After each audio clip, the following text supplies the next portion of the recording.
Speed is king. And it comes in all shapes, sizes, and sounds. In Indiana, it's engines revving, pistons churning, tires screeching. And from the moment Kurt Signetti took the wheel in Bloomington, I've never taken a back seat to anybody and don't plan on starting now. it's been full throttle, harnessing their Hoosier horsepower. Touchdown, Indiana! Let's go! Go to the end zone, wide open! Touchdown, Indiana! Hand of business today, let's go! Out in Eugene, Oregon, a.k.a. Trackdown USA, speed is simply in their DNA. And like the legends who've laced them up at Haywood Field, the second that starting gun sounds, Dan Lanning's Ducks can flat out fly. Elite speed!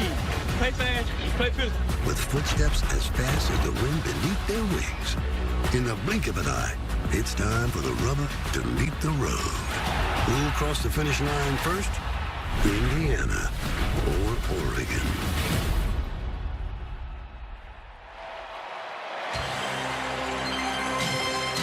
With that, all I can add is, gentlemen, start your engines. And runners, take your mark. The race to the top of the Big Ten hits the starting line here in Eugene, Oregon this afternoon. Big-time matchup. Two top tens. The Home Depot Big Ten on CBS brings us to Autzen Stadium. A sellout crowd to watch the 7th-ranked Hoosiers of Indiana battle their hometown Ducks, the number 3 team in the country, on their home pond, if you will. Welcome, everybody. I'm Brad Nessler with Gary Danielson, Jenny Dale, and Gene Steratore. Partnered 2 unbeaten teams, 2 teams that made the college football playoff a year ago. Oregon as the Big Ten champion. And now they're right where they want to be, but they're doing it with 2 different quarterbacks and 2 guys that are doing it as well as anybody in the country. Absolutely. If you want to win in modern college football, you must reload at quarterback, and these 2 teams have. These guys are playing as well as anyone in the country, as Brad mentioned. What they do is a little different, though. Let's talk about what they feature. Fernando Mendoza, a pocket passer, elite downfield thrower, got an arm that can attack anywhere, and we have seen Dante Moore up close already. The game he put on at Penn State really left him. I think the winner of this game, those 2 quarterbacks, that quarterback will be favored for the Heisman, and their team is set up nicely. You know, we saw Oregon about a month ago, and they demolished Oklahoma State. They're better now than they were. They sure are. And they're better because if you look at them, depth, speed, and they got knockout punches. Dante has wide receivers. He's got running backs. He's got tight ends. Everywhere you look on this offense, they got playmakers, and Dante Moore takes advantage of it. You know, a lot of people thought last year Indiana wasn't ready for the moment of making the college football playoff. Well, they're coming off a big win a couple of weeks ago against Iowa. I think they're ready for the spotlight here. Well, understandably, a year ago, they lost at Ohio State, at Notre Dame. Maybe that little bit big for them, but now they are ready. It won't be because of the home field. I expect the Irish to play, the Hoosiers to play their game against Oregon. Well, Reuben Hemby might have said it best this week, their star tailback. He said, this is a measuring stick to find out if we are who we say we are. From Bloomington, Indiana, the 7th-ranked Hoosiers, here they come.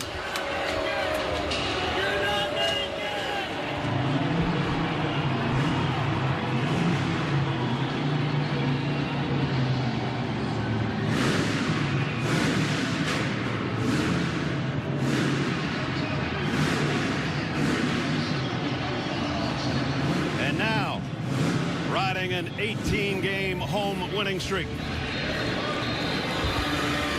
The defending Big Ten champions from Oregon.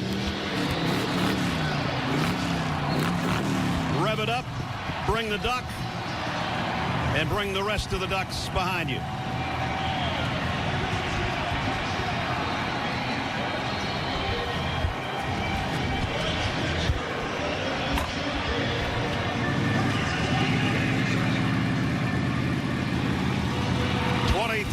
straight regular season wins for the Ducks. I think the crowd is ready.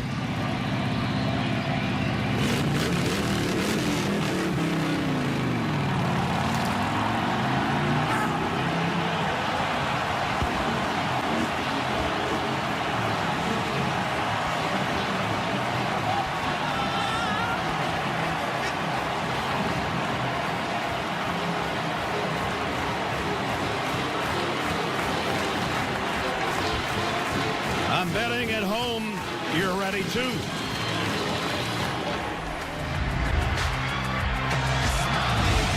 Seventh ranked Indiana, 5-0. Number 3 Oregon, 5-0. Looking to head to the top of the Big Ten heap. Here at Autzen Stadium, before we kick it, we check in third member of our team, Jenny Dell. Well, each week, Oregon plays with a new theme. Week 1, it was ante-up, so total commitment. Against Penn State, death by 1,000 cuts. Relentless pressure. This week, it is run our race. Coach Dan Lanning throwing it back 50 years. Going back to the Oregon legend, Steve Prefontaine, whose mantra was to run fearlessly. And to Secretariat, who won the 1973 Belmont Stakes by 31 lengths. Coach showed that race to his team, reminding them that Secretariat ran the same way, no matter the competition. Lanning informed his players Secretariat's heart was 3 times the size of a normal horse. His message, play with that mindset today. Head down, fearless, and full of heart, guys. Well, Steve Prefontaine once said, to give anything less than your best is to sacrifice the gift. These are 2 gifted teams. I'm pretty sure we're going to get their best. And 2 gifted leaders. Kurt Cignetti in his 2nd year, but his 15th year as a head coach. And on the other side, the youthful exuberance of Dan Lanning, 40-6 over his 4 seasons. 58 degrees, possible showers, but they already sang the song "It Never Rains" at Autzen Stadium. 4th all-time meeting. The last one went to, guess who, as Zook told you in the pregame show, Indiana, 21 years ago. The Hoosiers won the toss. They have deferred. Oregon will receive. Brendan Franke has got it teed up. Noah Whittington back deep for the Ducks. And we are underway. Noah will let that one go. And that is Dante Moore. Backed up Dylan Gabriel a year ago. 4th in the country in completion percentage. He's been almost spotless, and you can almost say the same thing about Mendoza on the other side. But we've seen him earlier this season. He was sensational in the win over Oklahoma State. But now the stakes are bigger. First down, Ducks from their 25-yard line. In the pistol. Play fake. Wanted to go long, I think, and all he's going to do is go down. And only 1 sec given up by this team all year, and IU comes with those relentless, you don't know which 4 guys are coming, but it's always 4 with different angles, and this time a twist inside really discombobulated that offensive line for Oregon that time. You saw him crisscross, and they blocked the blocker in front of him. Mario Landino's the guy that got home with the sack and a loss of 7. Now they'll go to the ground game and try to get at least that 7 back. And Noah Whittington gets it back where it's going to be 3rd down. The players to watch. Pancho Laulu'u hasn't allowed a sack. And the linebacker, Gary loves this guy, Aiden Fisher. Yeah, watch this guy play football. All-American linebacker. Just feels the game, kind of snuffs it out before it actually happens. Student of the game and a great athlete. 3rd down and 11. They're opening 3rd down. You saw 51% conversion rate. They got a quick throw. Wide receiver screen to the outside, and they got the first down. Gary Bryant. And the Ducks on a 3rd and long pick it up. So if you watch this IU defense on this play, they snuffing out pretty well. They've got 2 on-block players, but the elite speed of Oregon beats them for the first down. tight ends in, but one of them, Sadiq's like a wide receiver, number 18. Kenyon Sadiq, keep an eye on him. That's Gary Bryant, who just made the catch. He'll settle in on the right side.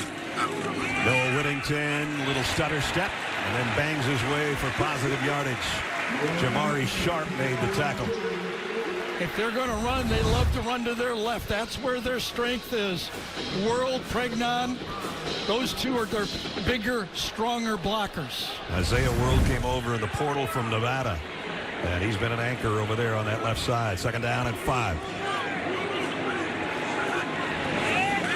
Dante Moore throws short over the middle, and short of the first down is Whittington. Looked like he had enough open space, but he cut to the side instead and ends up short. So far, IU has played the whole game with 3 linebackers on the field. They really love having Isaiah Jones, number 46, in the football game. So another third down here on the opening drive. This one 3rd and 2. I really think that Hardy, Fisher, and Jones on the field is their best defensive personnel group. Jay Harris in the backfield with Moore. They fake the pitch to him. Dante's going to try to do it himself. Oh, boy, it's close. Just short, I think. Yeah, that's Harris on the direct snap. I beg your pardon. Remember last 2 weeks ago, it's Penn State. Dan Lanning went for it 6 times on 4th down. So the direct snap went to Harris, and he faked the pitch to Moore instead of the other way around. And it is 4th down. Davison, very short yardage guy. Let's see if he gets the handle. He will. I don't think he got it. Make it. Looks like the Hoosiers defense is held. Boy, penetration inside. I think it was Tyreek Tucker, number 95, that gets the penetration on the play. And then cleaned up from the outside, the linebacker. Tyreek Tucker makes the play, and I think it was Isaiah Jones that also got in on the play. The guy you just talked about, Jones, is the guy that made the hit, the final hit anyway, to bring him down. Coming around the edge right there. Got the first part of it and cleaned up. And that brings out Fernando Mendoza, California, before the portal, transfer to Indiana. 16 touchdown passes, second most in college football right now with only 1 interception. Great starting field position, Gary, after the stop on 4th. Yeah, it's almost like a turnover. Watch 2 games, and IU, when they get a turnover, they get very aggressive. Let's see if they do that here. It's almost like a turnover. The shift on the defensive front for the Ducks. Mendoza going to go on the sideline and got it complete to Sarratt. Yeah, they did. They get the turnover. They try to make the big play. Sarratt on a back shoulder comeback. Gets real deep, looking for the back shoulder all the way. That was a called play. That wasn't a read. He was looking for the back shoulder from the time he started his route. Nice play call by Mike Shanahan. So they pick up 24 on their first snap, but they got it at the 22-yard line of Oregon.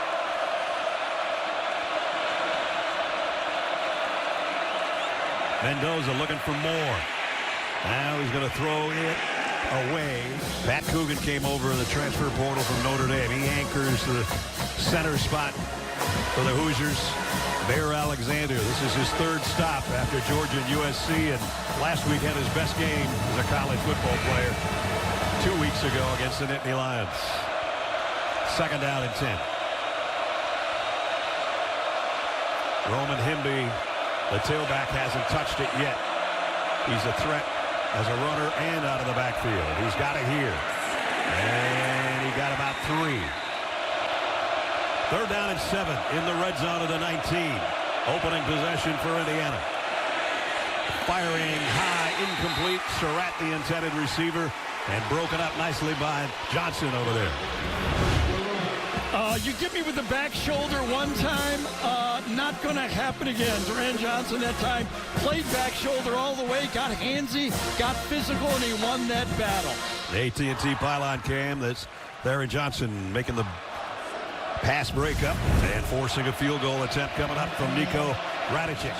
And we got a false start. So it's not going to be a 37-yarder anymore. Offense number 70. Penalty, I think it was Dylan Thieneman, number 31, who bailed quickly out and drew the penalty. Austin Liebfried is the guy that's going to move on the offensive side of things.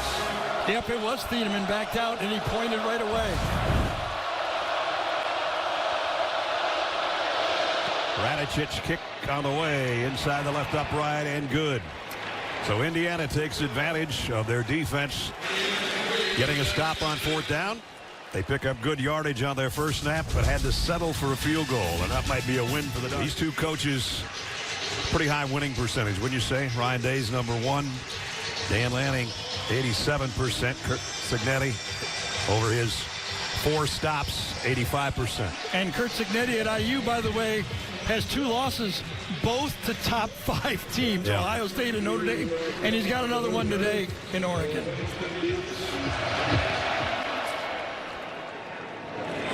And we'll let that one go and bring it out to the 25-yard line again.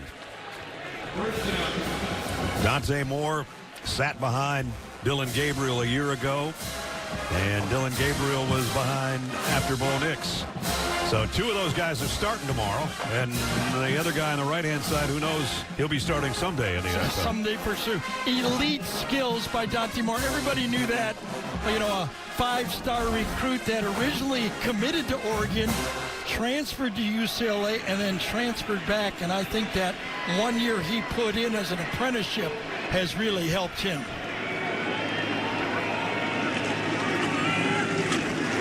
No gain. There's some hitting going on right now. This IU defense is moving that. They're making that contact and moving that Oregon offensive line to the other side of the ball. You can see them there, not getting pushed back 1 yard on these runs.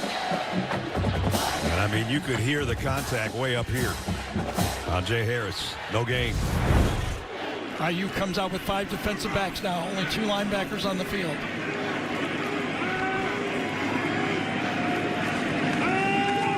Moore going to throw short out in the flat. Got it out to Jordan Davison. Davison knocked out. It'll bring up 3rd down. Defensive coordinator Brian Haynes for IU. I think his trademark is he's multiple in his defenses. But one thing is their fundamentals. When they play zone, all eyes are on that football. You see how they close that play off right there. 2 guys squeezing it and making that tackle. That was D'Angelo Pons, who they're happy to have back, who made that hit on the force out and brings up a 3rd down and 10. Last time they had a 3rd and long, they got it to Gary Bryant.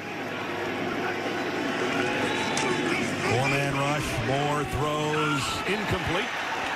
And it's broken up again by D'Angelo Pons. And D'Angelo Pons, I talked to Coach Haynes 2 weeks ago. He thought he had him for the Iowa game, put in the whole game plan, and then he could not play. Said he had to redline half his defense out. D'Angelo, one of the best quarters in college football.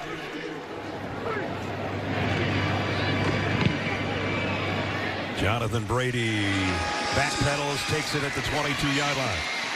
Brady got around one guy, but not the second wave, and he's dropped right about where he caught it. Now it's time for Working on a Win, presented by the Home Depot. And Jenny Dell's got more. Well, Bryce Betcher grew up right here in Eugene, where his parents, Cindy and Brett, had Oregon football season tickets for 20 years. His earliest memories here at Autzen include watching Marcus Mariota in his Heisman season. Now, every time he runs out of the tunnel, he looks towards those same seats where he fell in love with Duck football. Guys, now his family enjoying from upgraded seats, but in his final year, Bryce said he's learning to slow down, enjoy it more, and added, I know I've got a lot to prove, but what's better than living this life? Other than the chin whiskers, he looks the same as he did in those pictures. He's got that square jaw. He's about 230 now, up 10 pounds from a year ago. As everybody around here knows, star on the Oregon baseball teams as well, and has already been drafted by the Astros. But right now, it's football time. 1st and 10, Indiana. Across the middle, complete. And Nowakowski, the tight end's got a gain. Well, it is interesting how aggressive IU is in this football game to start out with. This is a team that has run the ball almost 100 more times than they've thrown the ball coming into this game. The yardage is even, but they are more aggressive. They usually start off with the RPOs of running the ball.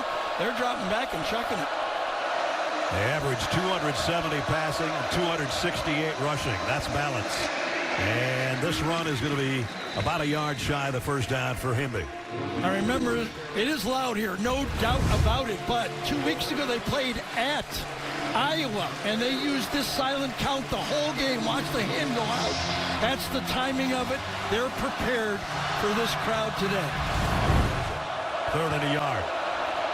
The shift on the front and a false start on the left side. There's that shift again. Now, there was talk about if the shift is drawing them off, they might call it on the defense. But not this time. 5-yard penalty.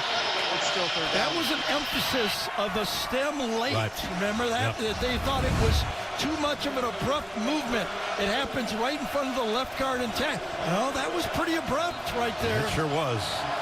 Alabama did that. Georgia did that. Absolutely.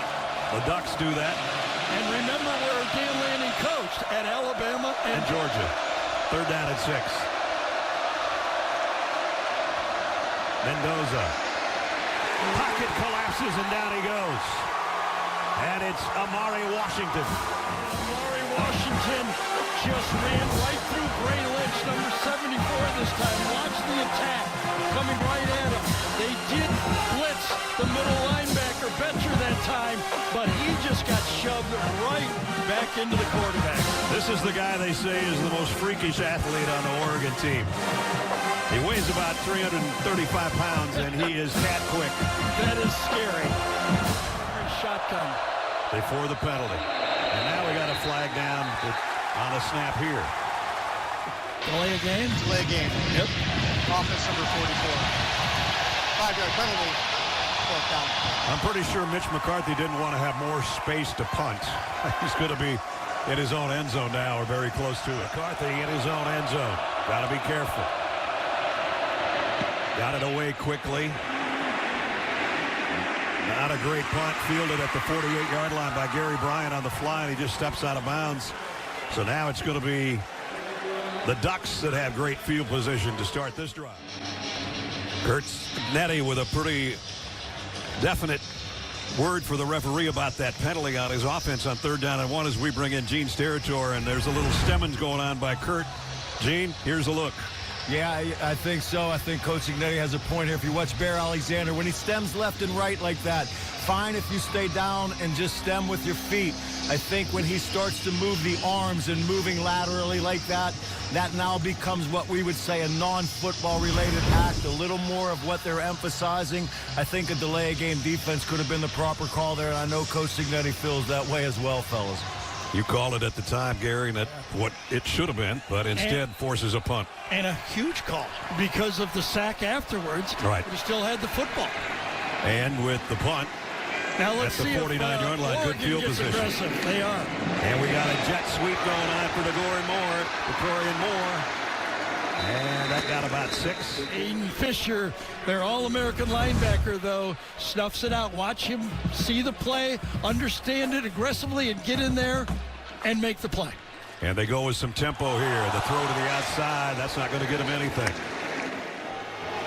Will Stein calls this the gas tempo. Get your ass set. Dante Moore backpedals, fires, got a man there, and it's done. Malik Benson, touchdown. 44 yards on the score.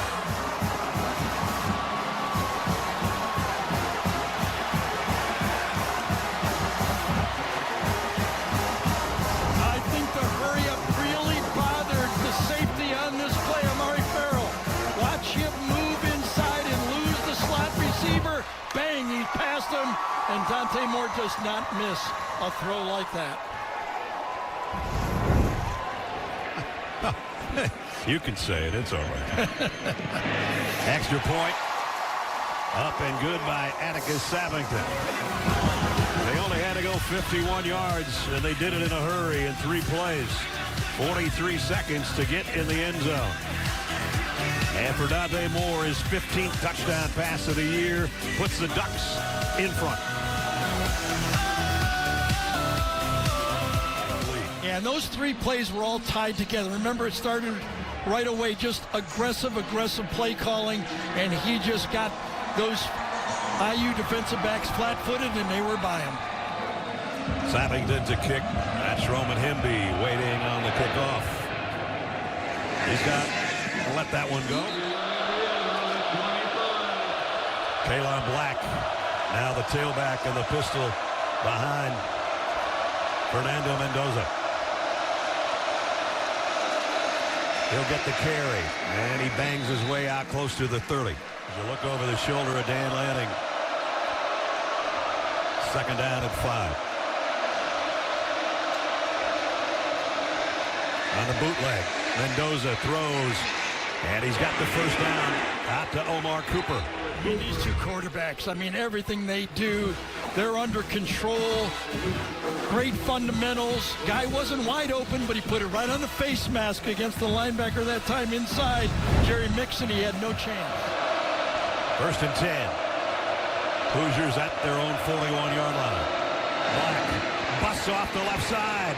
Kalon Black picks up about 14 yards on that one. Well, remember a year ago it was Justin Ellison, Lawton, the 2 running backs. They reloaded running back with Hemby and Kalon Black. Look at this quickness inside.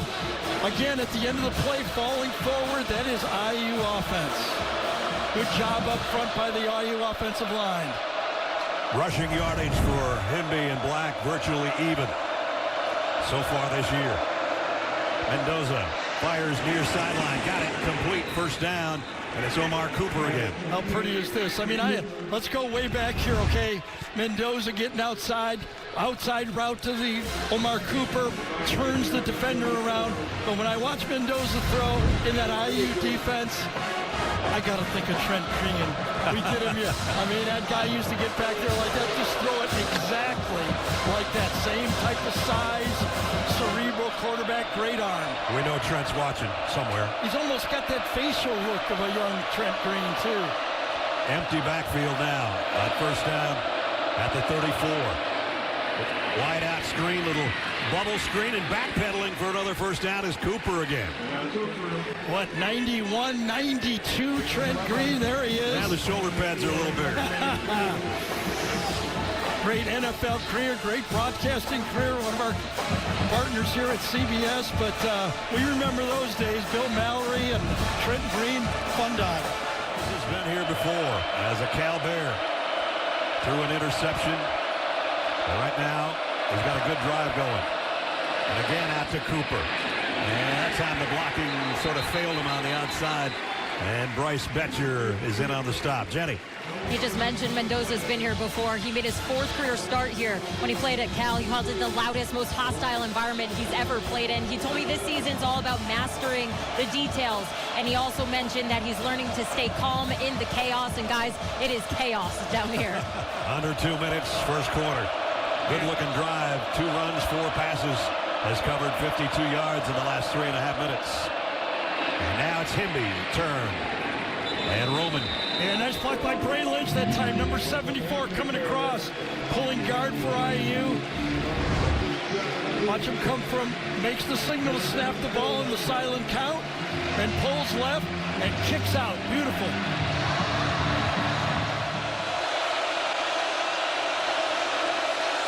Mendoza going to take off on his own. He's got the first down and more.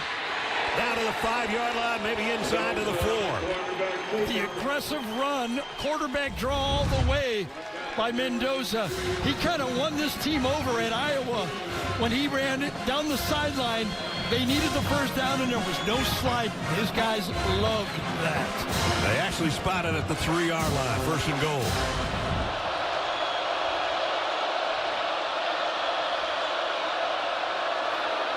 Hemby. Touchdown. Roman Hemby in to give the Hoosiers the lead back. When you're running at the goal line and the first guy you meet is Dylan Thieneman, the free safety, you don't dodge him. You run right over him. Wow. That was a nice blocking up front, ran right at the hole. Good job left side, Carter Smith, Drew Evans. Beautiful drive by IU. Up and good. So the Hoosiers take it 75 yards. And Roman Hemby, as much as he's been a big part of the ground game this year, that's his first time in the end zone. I'm sure that's given a little swagger back to the Hoosier offense on that drive. Well, I guess so. He looks out there at Kirk Cignetti's offense, 75-yard drive. Just think back a couple weeks ago. Penn State at home only had 69 yards in the whole first half. That's how impressive that 75-yard drive was. And he still won't. Bo Nix had a big game last week. Talking about former Oregon Ducks. And Whittington, whoa, he's fighting his way for about 7. I wonder if he got a piece of that face mask on that play or not. I think the fans agree with you. Going to bring the first quarter to a close. I mean, I'm 200 yards away, but it looked like it from here. That guy thinks so. That guy's even closer than you are. And well, if not, he got him in the throat. It might have been the collar of the shoulder pads. Can't really tell. Coach, you knew this was going to be a battle out there. What did you see from your team in that first quarter? Yeah, they're playing good ball. We got to respond. We beat ourselves in a couple moments, not executing properly. But we got to come out here and be physical in the second quarter, establish a run game, stay on schedule on first down so we can take advantage of our opportunities. Thanks for your time, Coach. Thank you. Let's go back to the play before the end of the first quarter. Going to bring in Gene when we were wondering about a face mask. Gene? Yeah, that's, I think, a good call by the officials. I think Lewis Moore grabs underneath the jersey, right under the face mask of the runner. Don't think a face mask there. I think the red glove helps a little bit. Physical football game, though, fellas. Very physical football game right now. Noah probably has a sore throat, if nothing else. I'm pretty sure after that hit. 3rd down and 3. Dante Moore double checks, rolls to his right, and not going to get the first down. And he took a pretty big hit at the end of that play. Well, I'll tell you, this IU pass rush right here, they were getting bounced all around. I think Kellen Wyatt gets blocked right at the end of the play, almost from behind, rushing the passer. And again, as Gene mentioned, and we were seeing, it's all physical. Wyatt off under his own power. He's one defensive end. Mikhail Kamara was in on the tackle on Dante Moore. Let's see what happened to Wyatt on the play. Yeah, I was watching that pass rush that time and the pressure on Moore. And as Wyatt gets inside, he gets tripped a bit. And then Ioli falls on his leg from behind. And then on the tackle, I think it was his own guy. Yeah, Fisher and Kamara collided. And Kamara was down on the sideline for a while. They want to be sure. And Cignetti's pointing to the doctor, said the doctor said he was okay.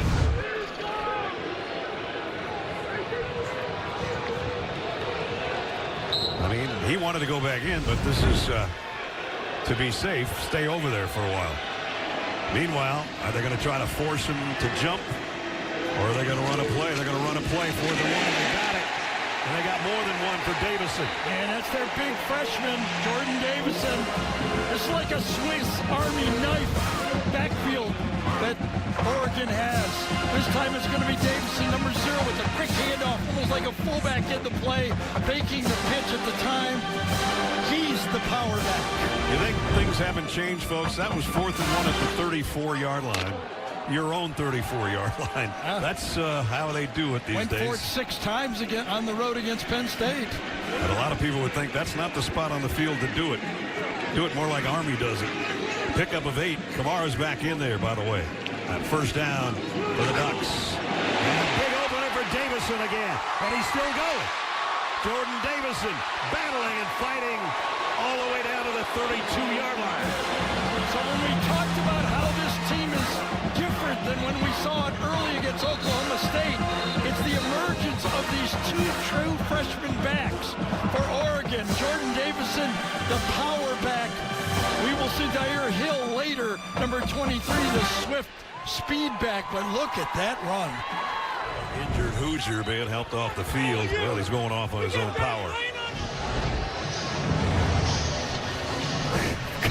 good, tough football game. Jamari Sharp is the most recent Hoosier to I thought come off that the was field. Curt Cignetti yelling at Jamari Sharp saying, you got to be tougher than that. He didn't like him coming to the sideline. Easy for him to say. Yes. First down at the 32. They'll keep it on the ground.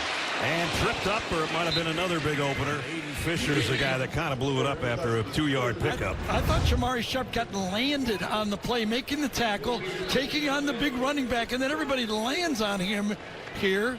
And when he comes off, Cignetti is like, come on. That was interesting. Well, he's back in there. Second down and 8. At the 30. Play fake. Dante Moore looked like he wanted a long ball. He's going to run it himself and slides for a first down. Yeah, but there's going to be a late hold this time on center. Malaulu this time, number 72. Offense number 72. 10-yard penalty. It's still second down. Pancho, the center, called for the hold. Yeah, watch, it happens real late. He's doing a good job fanning out, and then as the quarterback runs, he doesn't know that, and he grabs the guy and pulls him down. Second down, 16. Dante Moore loads, goes across the middle to Davison. He'll get some of that yardage back. It's still going to be third down. Yeah, good zone defense at times.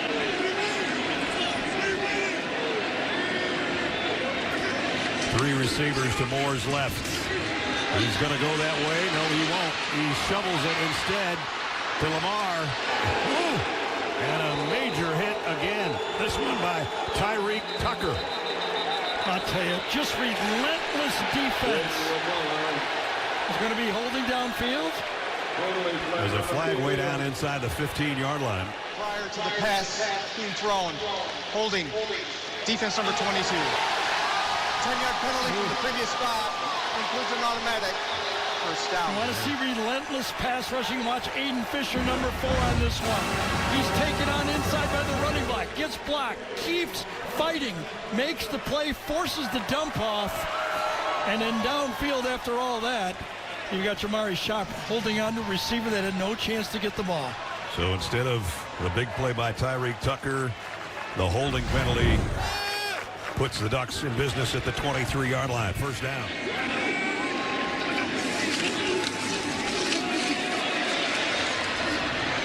Lamar on the ground. Quarterback numbers so far almost exactly even, with the exception of the touchdown pass. Yeah, 9-play drive, but almost all of it on the ground. A couple of them, though, have been scrambles. The Ducks are in the red zone, where they've scored on every possession this year. This time, bobbled pass, incomplete. Kamari Johnson. That'll bring up 3rd and 6. That's one of those ones that the old-time coaches say, when you throw the ball, 3 things can happen. 2 of them are bad. That's right. That's one of the 2, because the quarterback could have ran that ball for 10 yards easily for Dante Moore. 3rd down at 6.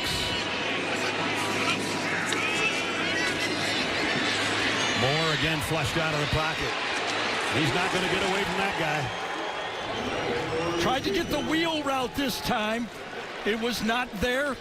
Coming out of the backfield. Watch, this is where they're trying to go with the ball down the field. Again, defended very well by IU. Good fundamental football. Nothing easy to throw to. Flushed out of the pocket, as Ness said, and then didn't have a chance really to go downfield and look downfield, because that number 4, I promise you, if you like football, you like to watch a guy play 100% on every play, keep your eye on number 4. He'll try from 40 yards away, and he's got it.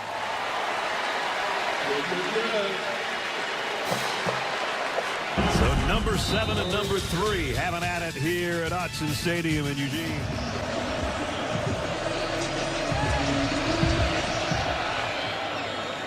Roman Hemby will let it go, and we'll bring it out to the 25-yard line for the Hoosiers. Yeah, for this Indiana Hoosier football team, they started out right away establishing that they were going to use the whole field. Started out with a comeback, then they went middle of the field. And they went quarterback draw, attacking the middle of the field again against the speed of Oregon. And then down near the goal line, they went right at it and right through it. Good, tough game plan to establish that they're going to be physical. Kalon Black in the backfield. RPO, a strike to Sarratt. Picks up about 9. Yeah, Sarratt does a good job. Big body. Second year playing in this offense. Gets across, gets a little hand on him, actually threw him off. He had the big touchdown to end that Iowa game. Now they go to Black, and he's not going to get to the line of scrimmage. No, it'll be third down and a yard. Yeah, that's, excuse me, Brent. Ness. The two inside monsters. Number 1, Bear Alexander blows it up. Amari Washington blows it up.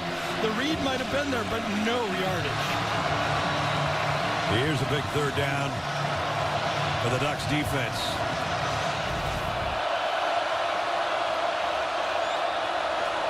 Mendoza is going to go back shoulder throw. That should be holding or interference. That should be a penalty, shouldn't it? I don't see a flag. Holy cow. Looked like he was draped all over him, Brandon Finney. And there is not a penalty on the play. Let's take a look. It's going to be a back shoulder throw. Oh, yeah, that's got to be called. Signetti just got a 15-yard penalty. He was irate.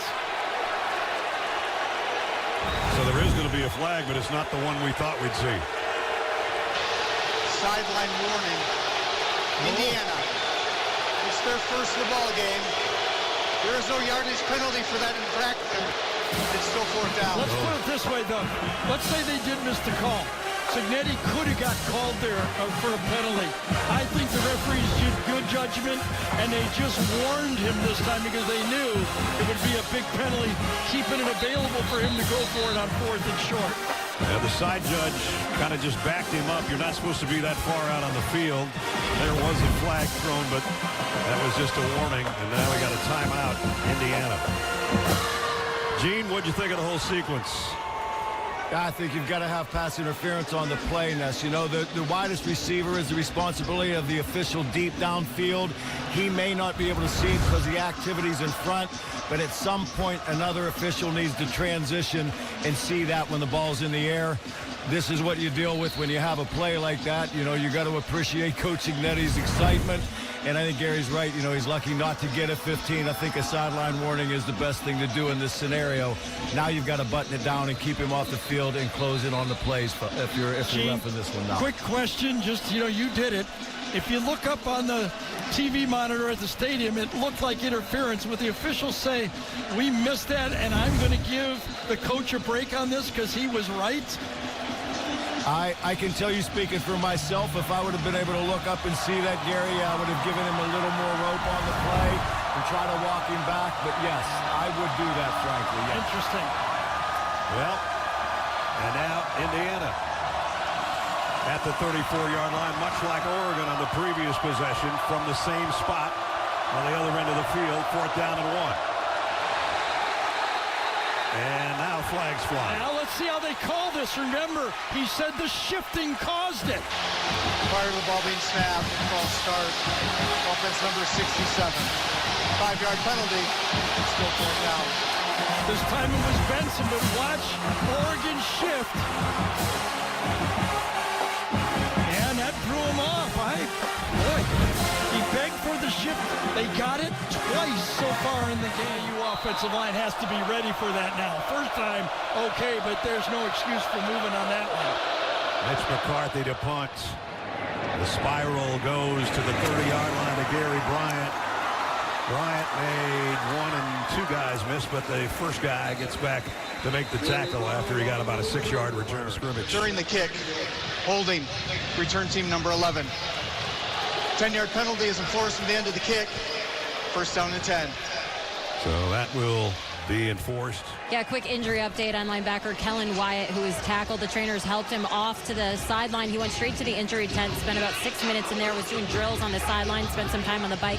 Guys, he's been pointing to his left thigh area. I'll keep you posted on what else I see. Yeah, got rolled up on that play, and he's going to get back on the bike, as Jenny just said.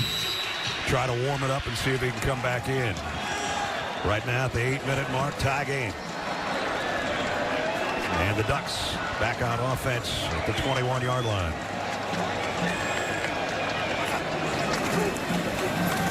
Dante Moore, the RPO, and a strike to Nicolas Moore.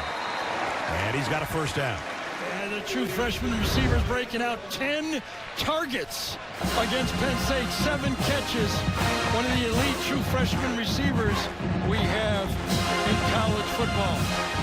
14-yard pickup. That's his 20th catch of the year. He leads the Ducks in receptions and yardage. And it's the Moore-to-Moore connection. First down at the 35.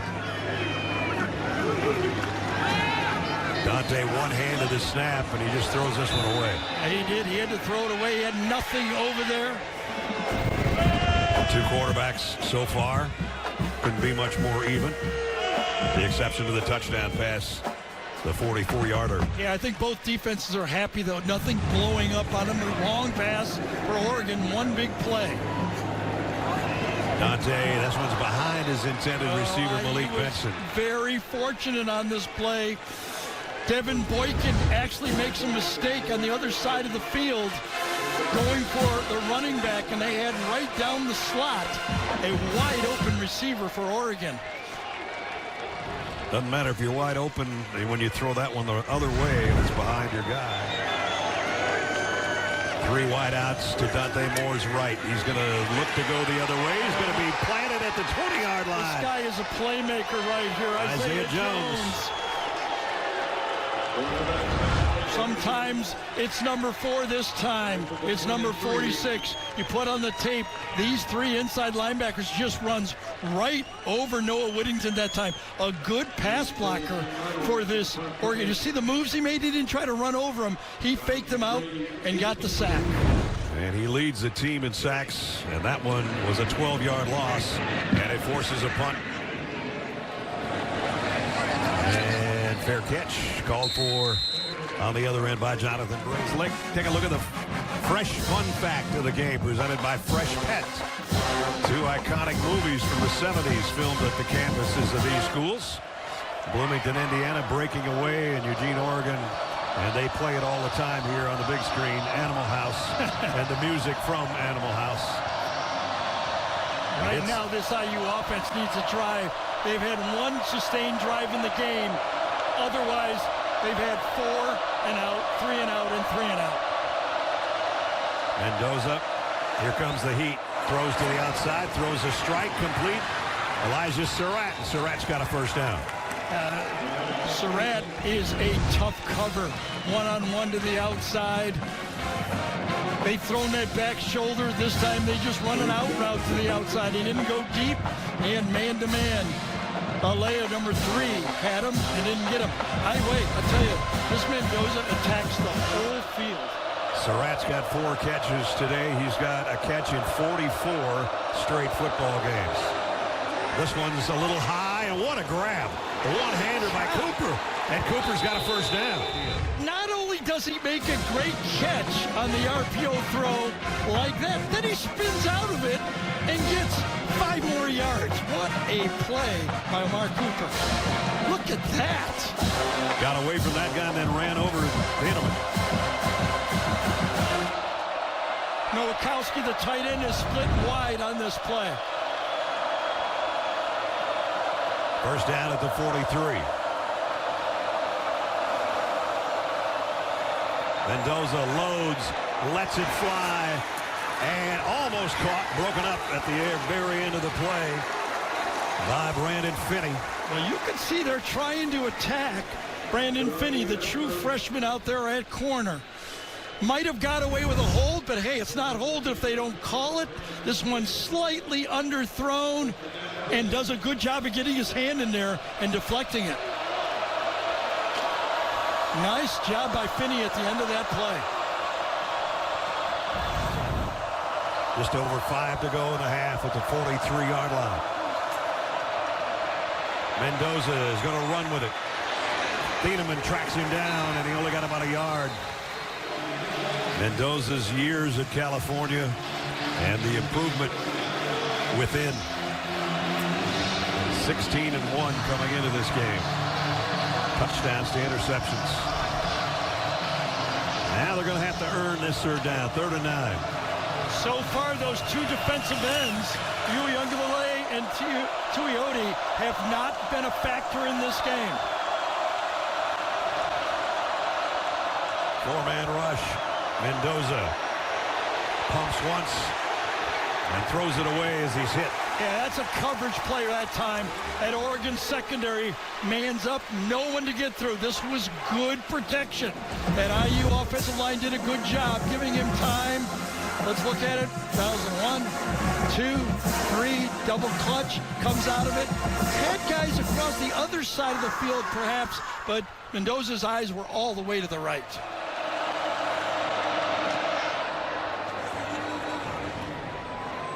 And they let the kick go, and it takes a hop back to around the 10, I think, is where they touched it.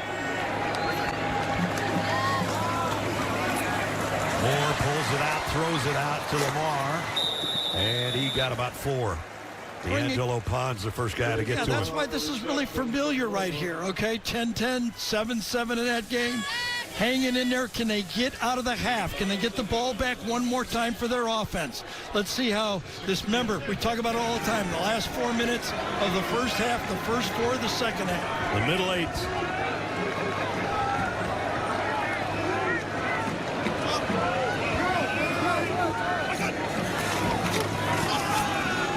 Keep it on the ground. Davison again blasts through for the first down run. Well, this kid's good, and he's going to get better. Lamar's in there right now.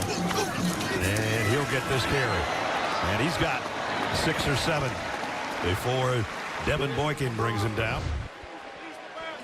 Good job up front that time by that Oregon offensive line, physically moving IU. Jaden Lamar. Another first down. Yeah, Lewis Moore came up and had a chance this time, but Lamar runs right through him, and this Oregon offense is going fast. First down at the 38. Dante Moore sidearms it, complete, and a pick of about 3 for Jamari Johnson. Aiden Fisher is there to bring him down. One of the things that IU thought that in the game is they had to keep their eyes on the quarterback, play a lot of zone, and keep the backs in front of them. 2 minutes remaining first half. Number 7 Indiana on the road against number 3 Oregon here at Autzen Stadium, and we're still even at 10. The Ducks with the ball for the second down and 7 coming up. I really think that 2-minute timeout there helped this IU defense. 5 receiver group in an empty backfield for Dante Moore. Kenyon Sadiq's been quiet today. The throw complete. First down and then some. Gary Bryant. Will Stein has said Gary Bryant is my security blanket. That dependable number 2. Yeah, nice little stop route out, and again the athleticism of Bryant frees up a 5-8-yard pass for a big play. Turns into 18 yards. Now Moore thrown out of self-defense. Got it to DeGorian Moore. He's got another first down, and he's still going. And that was a late whistle. He almost broke free. So back-to-back big pass plays. And this one was thrown just as he let the ball go. Almost a sack on the play late from Boykin, number 12 for IU. Back-to-back pass plays of 18 yards. 1 to Bryant, 1 to Moore. Kellen Wyatt, who was injured earlier, back out there. They need his pass rush off the edge.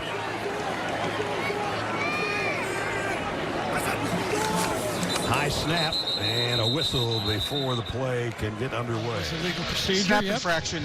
Offense, number 72. 5-yard penalty. It's still first down. Double clutch by the center that time. Doesn't make many mistakes, the big fella. Yep, There's the double clutch. Hard to get away with that. Just moving just a little. So it's first and 15 back at the 28-yard line. On the ground, Davison got it back for the 21. Now the motion is Kenyon Sadiq. They pump fake it one way. Dante Moore throws late and incomplete, intended for Sadiq. Nice discipline by the IU secondary that time. Kept their eyes on their man, scramble play. Usually when Dante Moore comes out of the pocket, he's able to make something happen. Nobody really open. Nothing really. Moore said, give it to me high, give it to me high, but you can see behind him, he had an IU defender that could have been there to make the play. Farrell. And they're going to run it. And they stop him at the 18-yard line. Davison, Landino, one of the first guys there, number 97. You got to believe that Oregon thought they could crease him, so it was 4th and short, and they would go for it. Now, 4th and 5 down here, you got to take the field goal. You got to take the points. And the kicker comes out.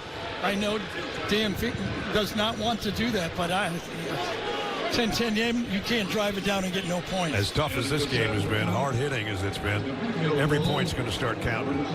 This guy's made one from 40, Atticus Sappington. This will be from 36. And he missed it.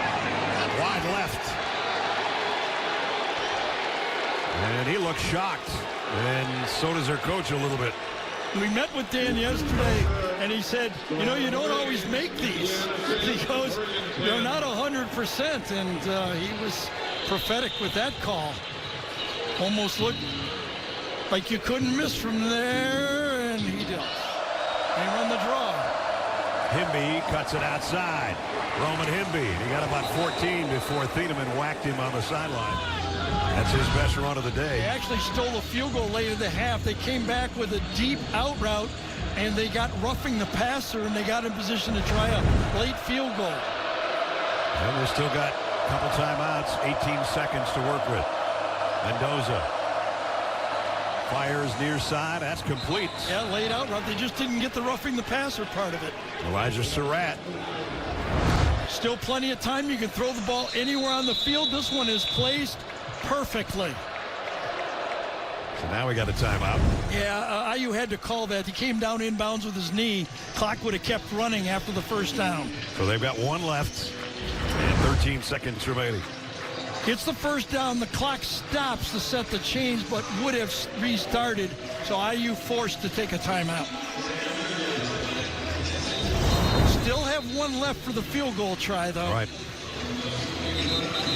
That means you can attack anywhere on the field here. You don't have to go wide. Nicolas Radicic career-long field goal is 46 yards. I mentioned earlier he did that just before the half at Iowa. It is interesting how teams repeat successful and they become, I mean, they started out with a draw-type play, did the same routine when they got a late field goal against Iowa. 20 would give him a crack if it's Franke. Otherwise, there's the line. That line is for Radicic. First things first, Mendoza in the pocket, flushed out of the pocket. Throws, that should be a flag, and it is. Pass interference. Defense number 26. 15-yard penalty from the previous spot includes an automatic first down. That's Devin Jackson out there on Hemby out of the backfield. All right, 6 seconds to go. You have a timeout. You have a chance to throw a slant pass here. Pick up a quick, they're going to go field goal right away. I thought they had a chance to run one quick slant. Well, this is what Kurt told us about. I got a guy that can kick them farther, and that's Brendan Franke. First down, Indiana, the 40. Brendan Franke from 58 yards, and whoa, the referee jumps in. That was a timeout by Oregon, I believe. Oregon. Yep. And I think that kick was good, wasn't it? Timeout, Oregon. I don't know. I was too busy watching the referee almost get him kicked in the face. Yeah, the official almost got it right here. Watch him come in from the right side. And it's a good thing he's not fast.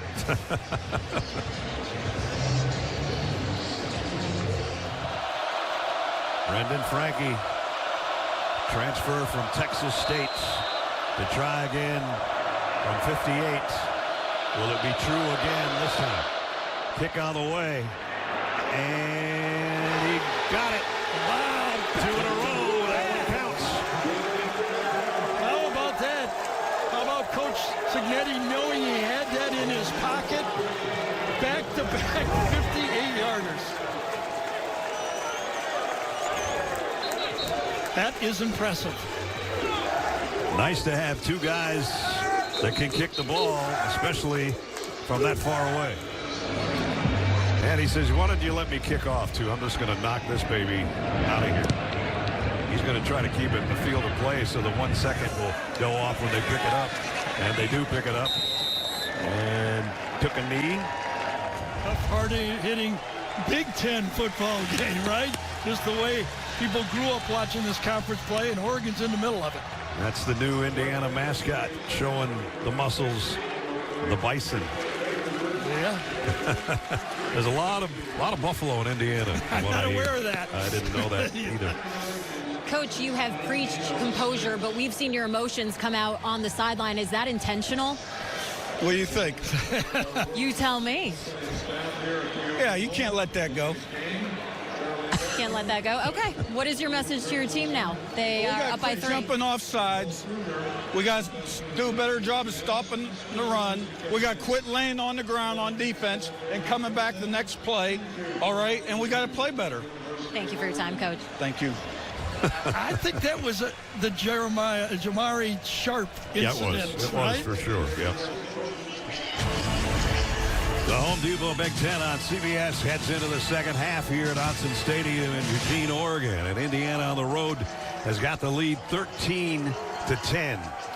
Back in the booth, Brad and Gary. Two teams coming in, averaging over 46 points a game, and here we are at 13-10. Yeah, I think was one of the main stories, the offensive line for IU and the lack of playmakers for Oregon.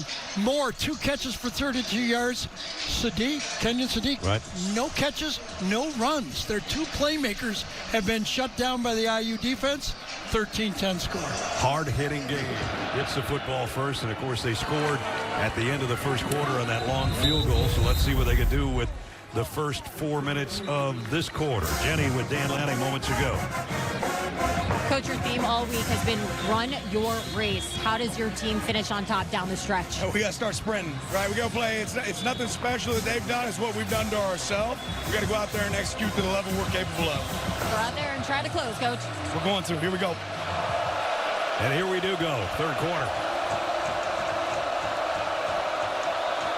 Crowd trying to get back into it after that long field goal gave Indiana the lead.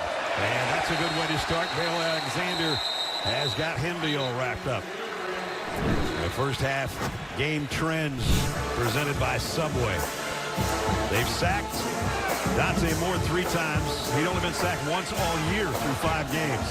He did pass for 123 yards and a touchdown, and Fernando Mendoza has looked good, especially that last drive to get them the 58-yard field goal.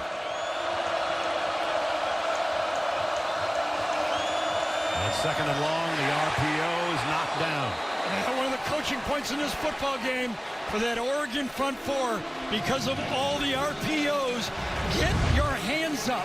The quarterback is making quick throws, short throws. If you're not there, bat it down.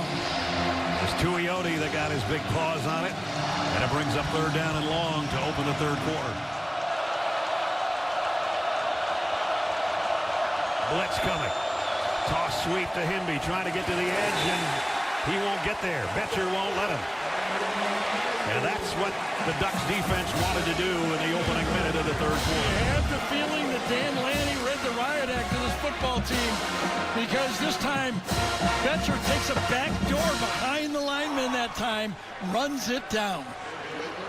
So it's a 3-and-out for the Hoosiers as the Ducks win the opening minutes of the third quarter. And they were coming in to give him some pressure, but he got it away, and the fair catch is taken at the 34-yard line by Gary Bryant.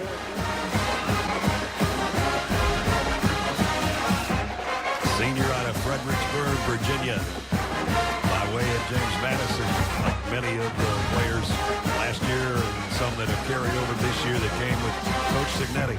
Well, let's see if Will Stein doesn't see what I saw. DeCorian Moore and Kenyon Sadiq are not getting the football. How do they get him to their playmakers? Sadiq is lined up on the right side, number 18. Gary Bryant in motion, settles in behind him. First down from the 35. Throw complete. Kenyon Sadiq, just as Gary called it, picks up 10 in the first down. If you're the offensive coordinator, they're going, what am I doing? I got to figure out a way to get these guys the football. And they do it right to start it. Wouldn't be surprised if they spread it around and get it back to number 1. Another guy that hasn't touched it is Deere Hill. Yeah. And he's in the lineup right now at the tailback spot. And it's a jet sweep to Corian Moore. Got across midfield, but that's about it. Not surprised. I've been in those locker rooms at halftime when your stars haven't gotten the ball and they're just staring at the offensive coordinator. Going, you see me? Because if you don't see me, I can say something right now. So back-to-back plays by two of the star receivers. One a tight end, one a wideout. And Will Stein has got the ball in Indiana territory with his offense at the 48-yard line. Second down and 6. You gets to pick their third linebacker in the game. They love him in the football game. Moore trying to buy himself some time, and it's going to be taken out of bounds, losing the football, and a penalty marker. Number 71 here. Offense number 71. 10-yard penalty. Still second down. So that takes him back out of Hoosier territory. And that's just effort by this IU defensing, forcing players to make plays on him because the effort is there to force the offensive lineman to do something he doesn't want to do. Beats him, gets inside, and then as he spun out, just as that Home Depot sign came up right there. 7. Well, so it looks like they're taking the play here and declining the 10 yards. To the 48. And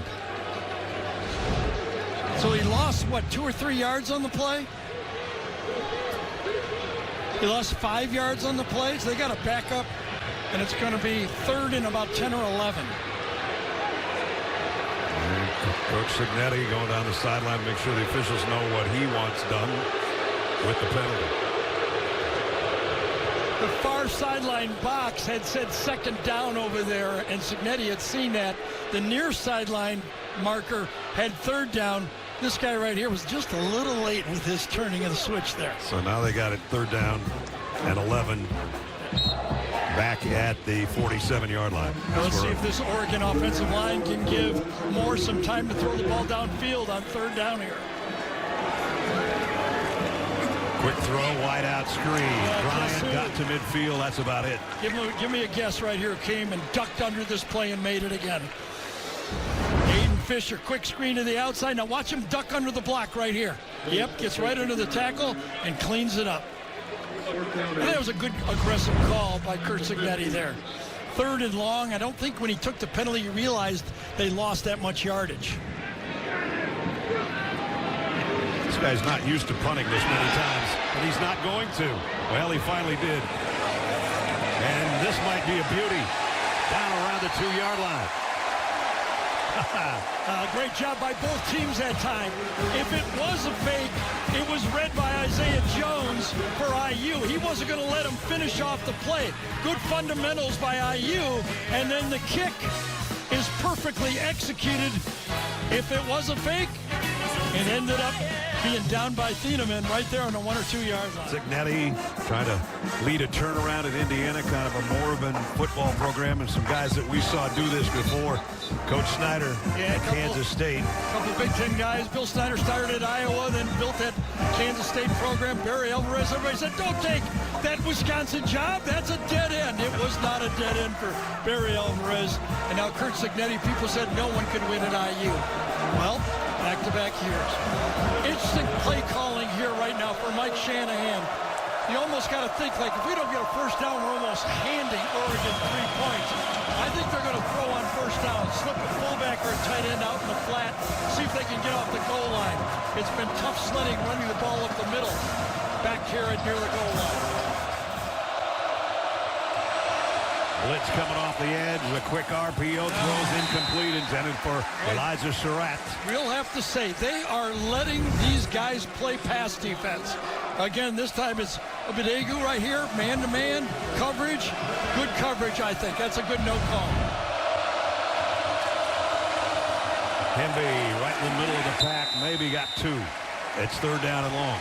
Yeah, nice play that time. I think it was Bear Alexander that got the tackle on the play. I talked to Tosh Lapoy, their defensive coordinator, of how Bear Alexander finally started getting playing time here for Oregon. I said, he's been known to maybe he takes plays off. He said, no, he didn't practice hard enough. And he's practicing hard now. He's earned his playing time. The noise level is going to increase right here. 3rd down and 8. Mendoza just got rid of it, and it's incomplete. 4th down. Let's see. Did it? Nope. But no call.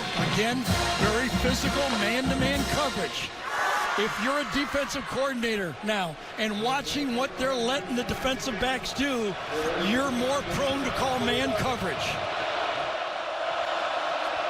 And he did get rid of it in a hurry. Bryant at the 45. And down around the 38-yard line. And all in all, that was good fundamental football by IU. One-step punt, covered very well. They got the minimum on that return for IU. But not bad starting on what, 38-yard line? Quarterback numbers. Dante Moore, 14 out of 20 for 143 and that one long touchdown. We'll say the Oregon defense stepped up from that halftime speech. Back-to-back 3-and-outs for the Oregon defense. Jaden Lamar in the backfield with Moore, also joined there by Jordan Davison. And they fake it to Davison and go to the outside to the Corey Moore. And he only got about 2 or 3 yards out of that before the IU defense stands him up. And again, 2 tailbacks in there with Dante Moore. The 2 freshmen are in the game right now at running back. Hill and Davidson both in there. One leading the way for the other, but it's leading nowhere. It didn't get a block and only found a tackle. Isaiah Jones. Not many teams like playing 3 linebackers, but when you have 3 playmakers like this Indiana defense has, you're not feeling bad. They usually put 46 to the wide side of the field, and he makes another good play.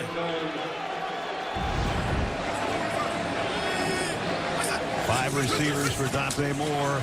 Got to get rid of it in a hurry and throws long, intended for the Corey Moore, who a little miscommunication there, or he just wanted to get rid of it.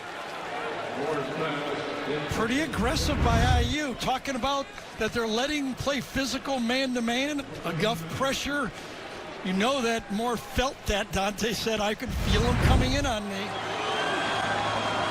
4th down's been their friend this season so far, and it still is. 1st down throw to Jeremiah McClellan. Yeah.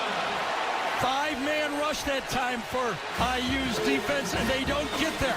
Give the credit to that offensive line for Oregon. Gave Moore enough time to throw. That means you're 1 short in the secondary. Get him back out there in between, throwing the hook pass. They got 13 yards on 3rd and 9, and now they go on a streak to the end zone, incomplete. McClellan. Like a late hit low, it looked like. Yes, he did. And when he got up, just trotting back to the line of scrimmage, he wasn't doing so well. His left knee, that came from his blind side, his left side as he stepped into that throw.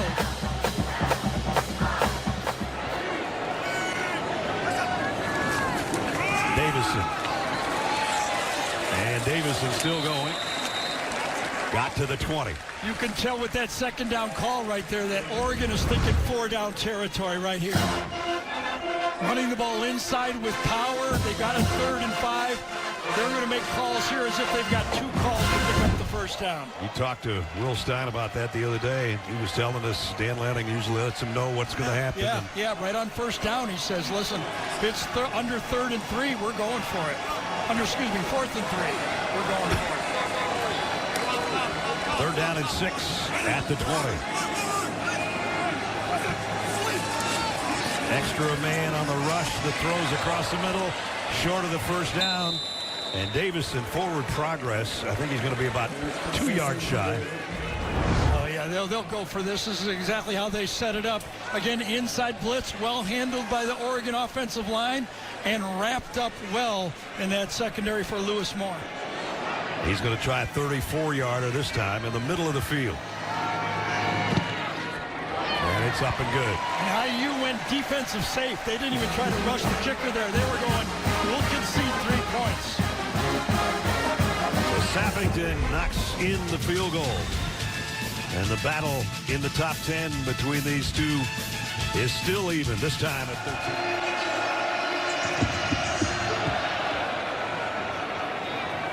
Hemby just has a look and lets it go. Yes, start of the second half. The Oregon defense has made the statement so far to get this thing going. Physical, tough football. 2 straight 3-and-outs. The defense has stepped up, handed the ball back to the offense, and the plays by both teams are getting out of whack here. Oregon has run 49. IU only 32 plays. Fernando, good to start. Not so much since. And they try to run it here, and they don't get anything with Kalon Black. Betcher's out there again. Watch Amari Washington, number 52, get into the backfield right here and force the play just a little bit wider than IU wanted to. Gets in the backfield, and that really blows up the play.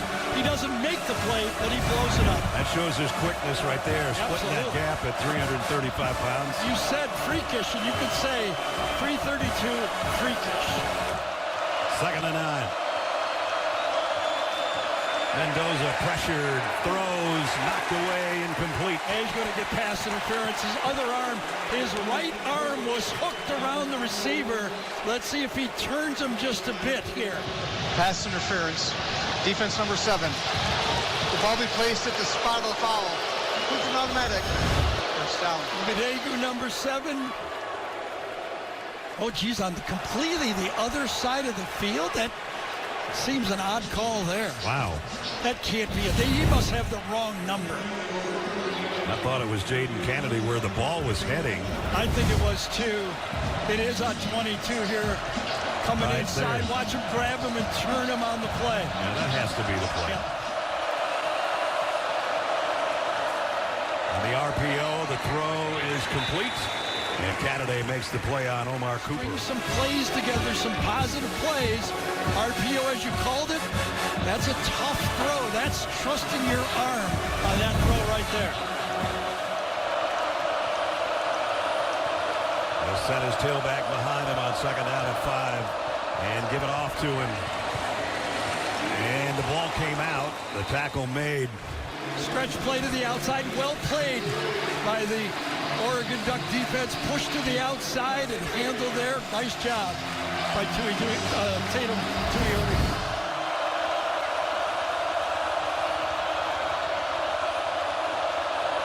Mendoza is going to quarterback draw it for the first down and then some. That's exactly what Fernando Mendoza brings to this team. Curtis Mark last year played bravely. Remember, he had that ACL tear all year? Yeah. None of us really knew about it. Mendoza gives him just a little bit more running at that quarterback position. He had over 100 yards rushing on 30 carries coming in. That was a big one on 3rd down and 3. Roman Hemby. Hemby found a gap on the right side, tripped himself up, but he got 8 out of it. Nice job by Coogan and Lynch and Khalil Benson. Against Iowa, they struggled a bit with some of the pass rush and the cover 0 blitz coverage.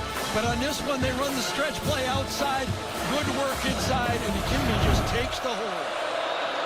Mendoza comes up firing on 2nd and short and gets it to Sarratt. Another catch for Elijah. I gotta just bring this up again. I mean, everybody knows this. The pro hashes are tighter, making the wide side of the field throw easier.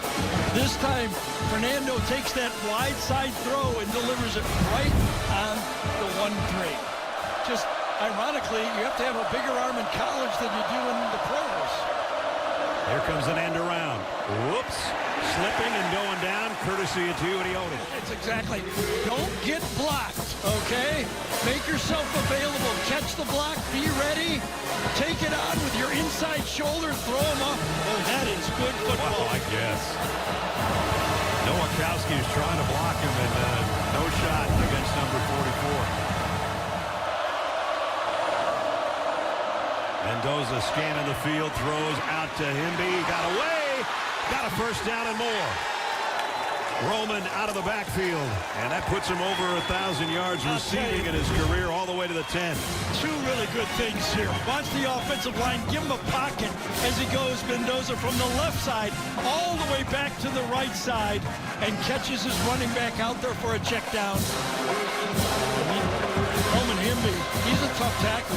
Remember at Maryland, his freshman season, he rushed for 989 yards. I mentioned he's over 1,000 yards receiving in his career now.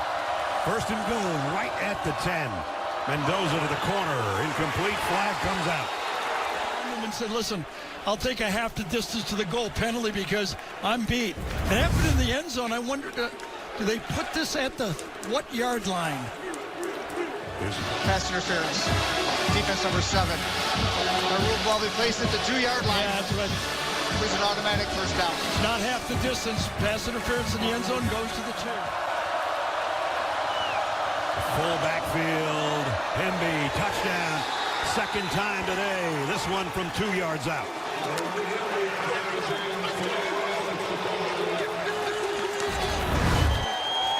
On balance to the right. Power to the right. Everything. 2 tight ends in the game. Takes it on, and Hemby scores the second touchdown of the game, standing up. And just under 5 minutes to cover those 75 yards. Radicic, extra point is good. 2 minutes, 16 seconds remaining in the third quarter. It's pretty simple. I win. Google me. I've never taken a back seat to anybody and don't plan on starting now. Moments ago, Curt Cignetti with the wink on the sideline, on the road with a lead. He told Gary and Jenny and I the other day, he said, well, that was me last year because I didn't know if anybody gave a damn about Indiana football. He said, this is more like I normally am. Well, I think that's still a little chip, a bigger chip than you would expect. Totally. And I think no university football program needed it more than IU. They needed somebody just like that that isn't afraid to punch the bully in the nose. Franke's kickoff, much like his field goal earlier, out of the back of the end zone. And you talk about the Cignetti effect. And a long stretch of time from the late 60s to 2023, not so good. 2024 and 2025 so far, very good. And it has woken the Hoosier fans, football fans. Man, there's a lot of them out here, and I spent some time with them last night. They had charter flights coming in, and they're sold out at home the rest of the season, or have been all season. So this is quite a turnaround. Still a lot of football left for the Ducks, and it's Noah Whittington outside the 30-yard line. Yeah, absolutely. That was an important drive considering how the second half started, and I do believe that was as loud as the crowd had been the whole game. So great answer for Cignetti's football team, but as you said, still a lot of time in this football game. And this guy, Dante Moore, has been a magician with the football through the first 5 weeks of the season. Let's see if he's got more magic. They're going to keep it on the ground. They're going to be about a yard shy of the first down. Aiden Fisher with another tackle. And let's get an update from Jenny. Yeah, we saw him limping a bit in that last series. He came over to the sideline. No trainers came over. He just looked calm, cool, collected. I asked him how he stays that way under center, and he pointed to his trainer growing up, former Michigan quarterback Devin Gardner. Moore told me that they worked out at 6 a.m. at night. They would talk about the chaos in the pocket, and that's when things would go downhill, when things got nuts. But it was a training he's been doing since he was 10 years old to maintain composure. And some of that training with a quarterback sneak just got him a first down. Noah Whittington went into motion that time, and it looked at the bench like he was confused, and then that triggered the quarterback sneak on the play. Well-designed sneak. Nice job coming off the ball by the center of the 2 guards.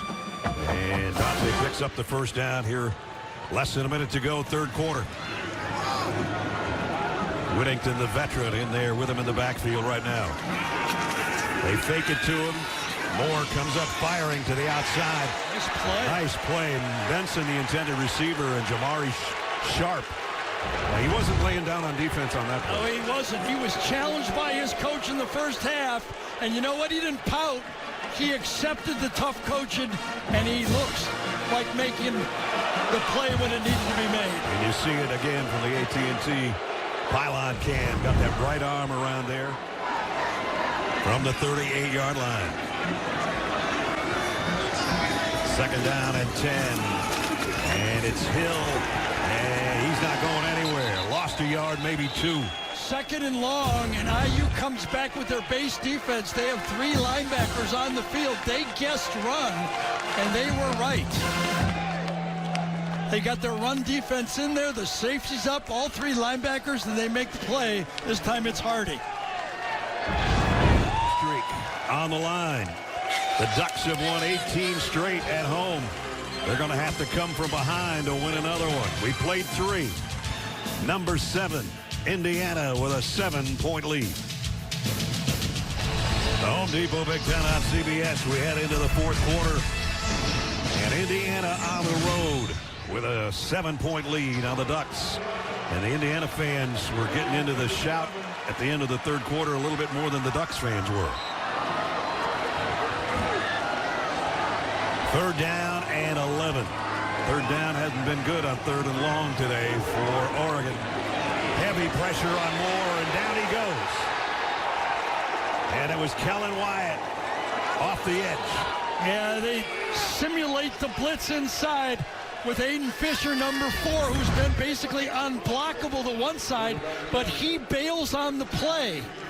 And then they go the other way on it and make the sack. Beautiful call, nice defensive setup. They have been able to get to Dante Moore today when the other 5 teams previously had not been able to. James Ferguson Reynolds to punt away. Ooh, they got close to that one.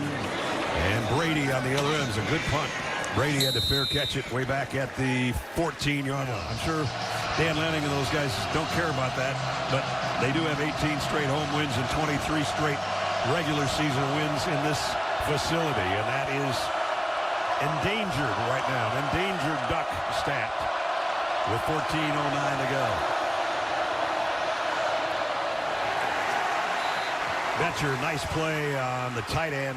Maybe got a yard out of it, Nowakowski. Yeah, good read. The other linebacker, this team, Bryce Betcher, you never want to forget his ability to make plays.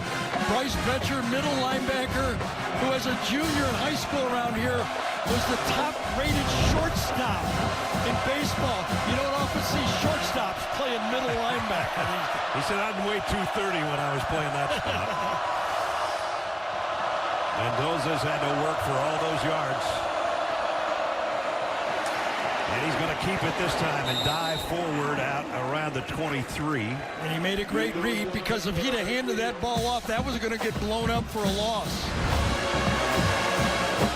Go forward, dive forward, find a crease, and get all of the gain out of it. And that one at least got him close.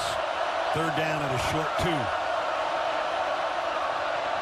Mendoza throws off his back foot. It's intercepted. Picked up by the Ducks. And it's Brandon Finney, the freshman. Touchdown.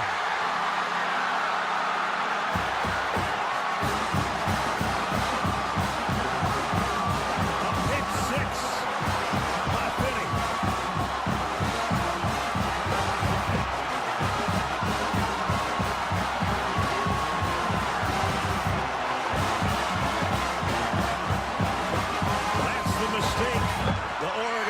Was looking for from number 15. I think you're right.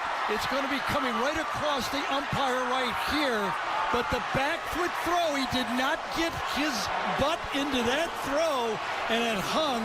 And Finney, who avoided the umpire on the play, made a wonderful play. Extra point is good. 2 teams that came in with great turnover ratios. That big turnover turns into a 35-yard interception return for a touchdown. You could see it. All his momentum was going left. He was off maybe 8 to 10 yards short on the throw, and Mendoza pays the price. And he knew it as soon as he let it go. 20-20 in Eugene.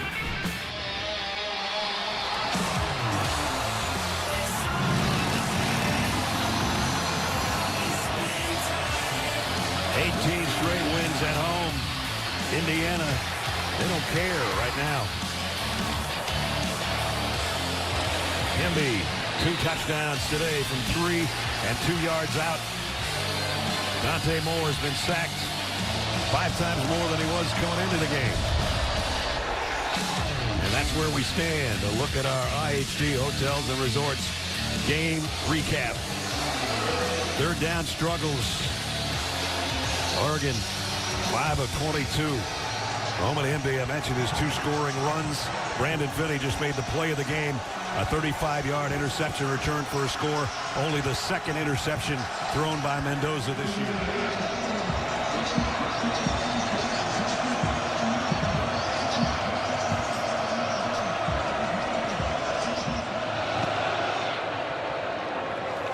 Hemby just walks away. They'll bring it out to the 25-yard line. Let's go back to the interception, Gary. Yeah, the receiver this time, A.J. Williams, does exactly what he wants to do. Run right off the umpire on the play. That's Ryan McClellan. Watch the job he does to avoid the contact. And Brandon Finney goes around and then picks it for Cherry. That's the 2nd big play for Oregon, a 44-yard touchdown pass. And what was that, 33-yard interception? 2 big plays, and now it's going to get loud. Hemby slipped on his own. Got about 2 yards before falling. It's about poise and resiliency of his football team. We're about to see if they have enough of it today. Oh, yeah, they're getting the full noise treatment here now. Mendoza, quick slant, a little bit behind the receiver, but he got the first down. Good job. Omar Cooper again. That's the 2nd time he's made a great catch and then kept his balance to turn it into a first down. This is a hard, short pass. He reacts to it and then beats the tackle for the first down. First down. From the 36, Mendoza throws to Hemby. Hemby's only got about 3 out of that. I said before to you, yes, good enough play to get cats named after him in the Nestler family. 2nd and 7. Hemby into the pile, maybe 2 or 3 more. Bear Alexander made first contact. We've talked about that off defensive line for IU. Watch the push from this Oregon defensive line on this play. I think it's Amari Washington on the bottom. Yes, see that leverage? He gets it, actually ties up 2 people and then spins back. Big third down. Mendoza on a crosser. Got it to his tight end. And I don't know where they're going to give him forward progress as Flowers made the hit. And a wonderful hit by Flowers. Aggressive. And I think you're right. He's short. Got a flag down as well. Offside. Defense. Yeah, that'll be an automatic first down, though. It was less than Offside. 5. Defense. The 5-yard penalty is accepted. It includes an automatic first down. Okay, I didn't see the jump into the neutral zone. I think he might have lined up offsides. That's all I can think of. And I think it's Blake Purchase, number 9 right here, that they called lined up offsides. His feet weren't there, but his head was maybe called offsides. They're at the 47-yard line. Kalon Black in the backfield with Mendoza. He'll get the carry. Spins his way for a couple. This time, nice follow by Black to follow his blockers. Actually had his hand right on his rear end, and he's close to a first down. And remember, that's a great read by the quarterback. This is an RPO. He could have pulled this. He looks, he sees, he's confident. He knows he's got the box in his favor. The number of defensive players in that tackling zone, he lets it go. He just followed Holden, stays the tight end, but he's a yard shy of the first down, and now we got a flag. I think there's going to be movement. Number 74. Snapped. False start. Offense number 67. 5-yard penalty. Still third down. I thought it was 74. It was right next to him. Khalil Benson, number 67 again. Yep, there's that movement. That's the 3rd one.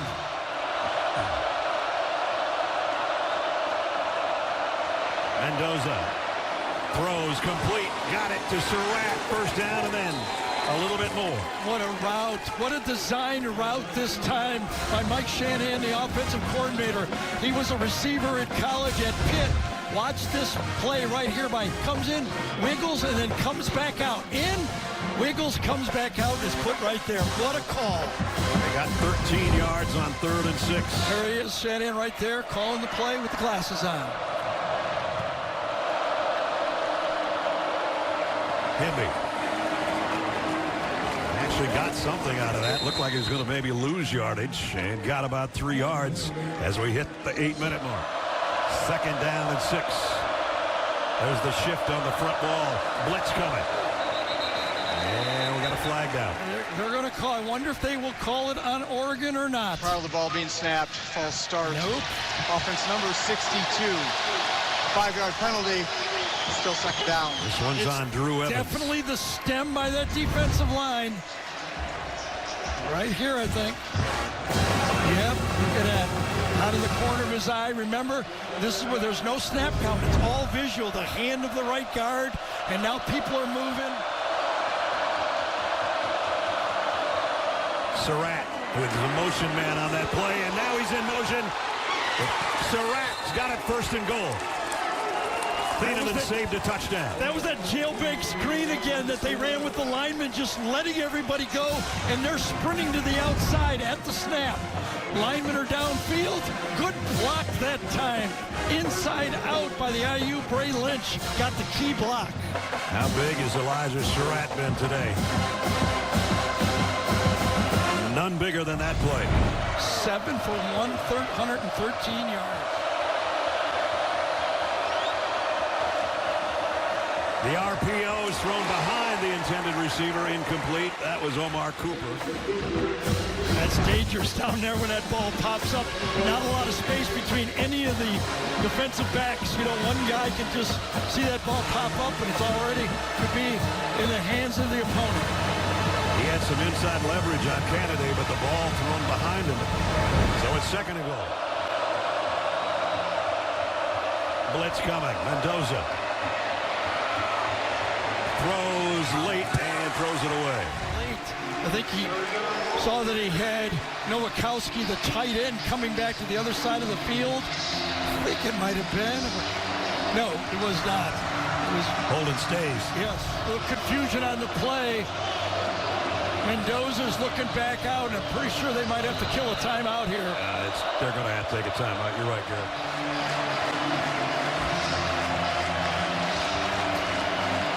Well, the two defensive coaches, Dan Lanning and Tosh LaPoy, huddle up there for this call. Let's see what they dial up. They come after with pressure. They play combo coverage.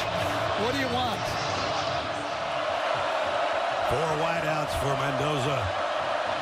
Here comes the pressure. Throws to the corner. Touchdown, Sarratt.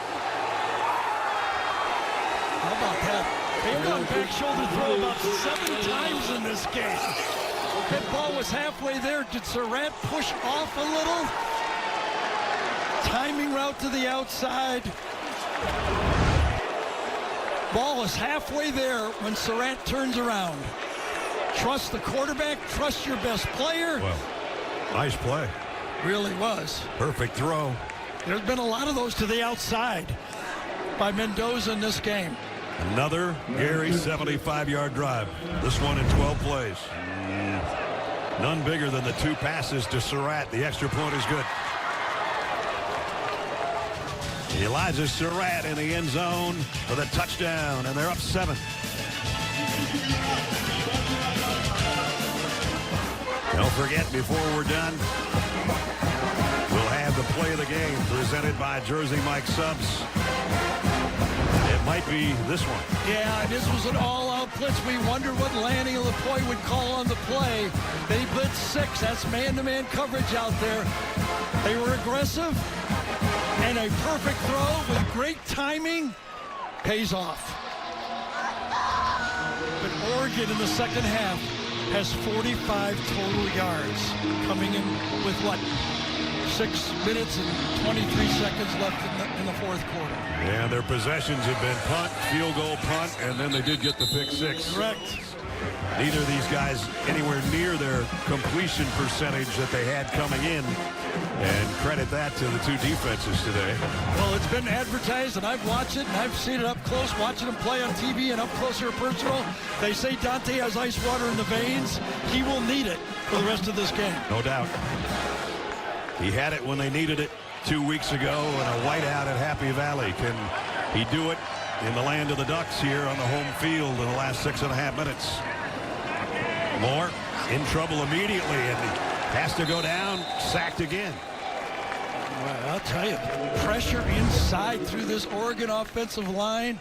I think it was Tucker, number 95. It was Tyreek Tucker that put the pressure on and then cleaned up by that IU front four. Illegal shift. Offense. The penalty is declined. Second down. I didn't see the flag. Well, when they shifted wide for the on-balance, they never got set on the play. From the 21-yard line as we approach 6 minutes remaining. Noah Whittington is the fake. The ball's in the air. It's intercepted by Indiana. Plucked out of the air by Lewis Moore. So both quarterbacks suffer just their second interceptions of the season. This is a big, big one here for Moore. This play action, this is an RPO again by this IU team inside, and I think it was Kamara it was Stefan Daly, number 8, that got it. Stephen Daly, watch him get that hand up, and it's up there in the air. So now Indiana in control with 6 minutes to go. Differently here, you're in field goal range, your quarterback is hot, and they can't cover number 13. What do you dial up? And now another shift, another flag. 5th of the game. False start. Offense number 37. 5-yard penalty. Still first down.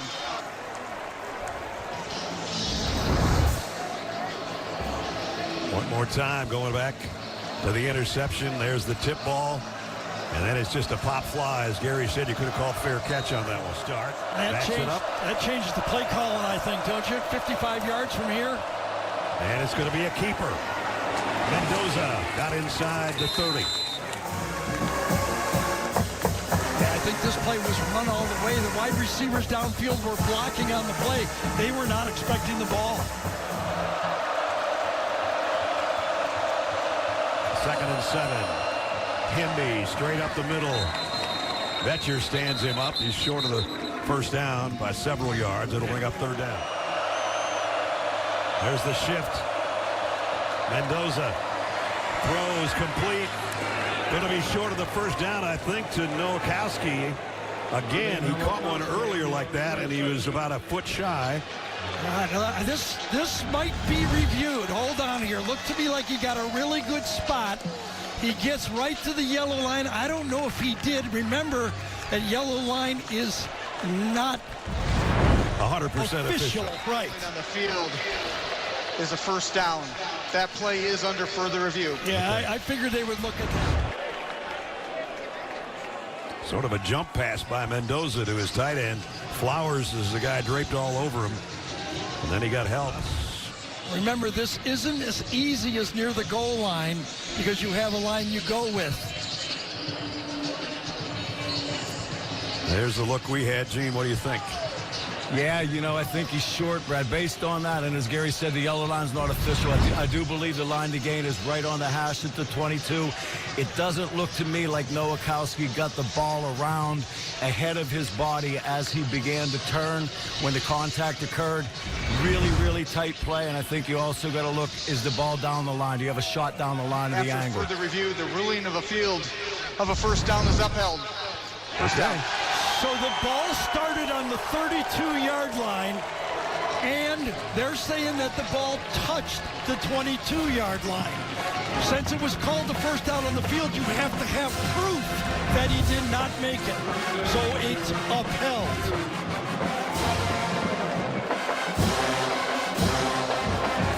It's not quite the yellow line, it's the start of the 22-yard line.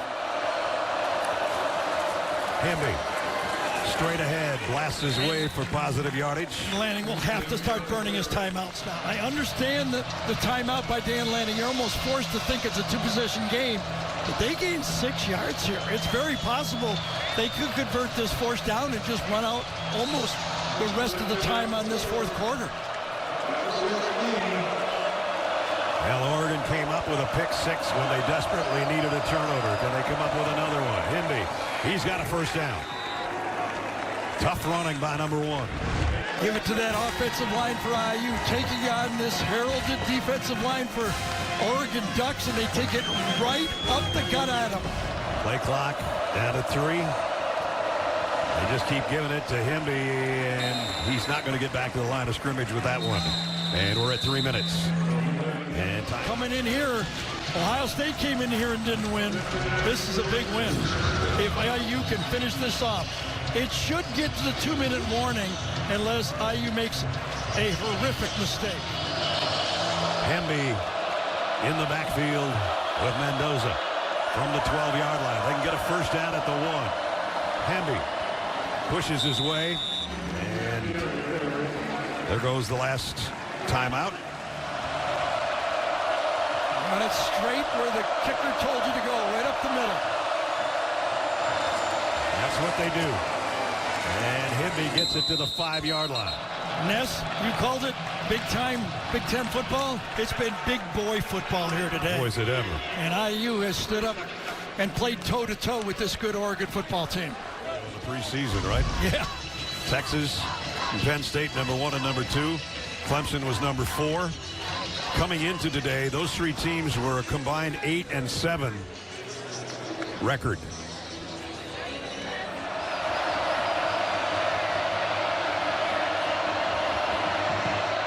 Up and inside the left upright.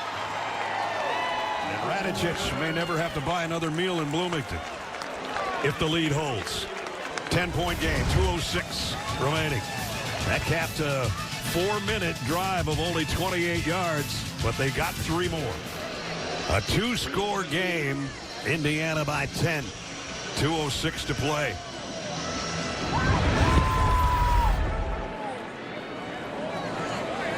And starting at the 25. Well, whatever magic the offense has and Will Stein, the coordinator, has up their sleeves, they better use it right now. Dante Moore hit as he throws, and it's intercepted. And that is going to be the ball game. Isaiah Jones, the linebacker Gary's been talking about all day long, and he just jumped in front of that pass. And the Hoosier fans that came on those charters from Indiana, they're going to celebrate here in Eugene a little bit longer. Think about this again. IU stays with their base defense. Those are their playmakers. They've got Fisher and Isaiah Jones in on the game on that play. They drop the other linebacker, and he makes the fundamental play. Dante Moore had thrown only 1 interception all year, and he's thrown 2 today. It doesn't seem that far going west to east when you win a football game like this. Think about the James Madison transfers the players, but think about the coaches. Brian Hayes was at JMU. Mike Sherman was at JMU. He brought him with him. They have both stepped up coaching in the Big Ten. And that's victory formation for Mendoza and company. Look out, don't get hit late. And on this day, despite the interception, it's going to be Fernando Mendoza's day, especially with that late touchdown toss to Elijah Sarratt. Remarkable. Team timeout, Indiana. 30 seconds.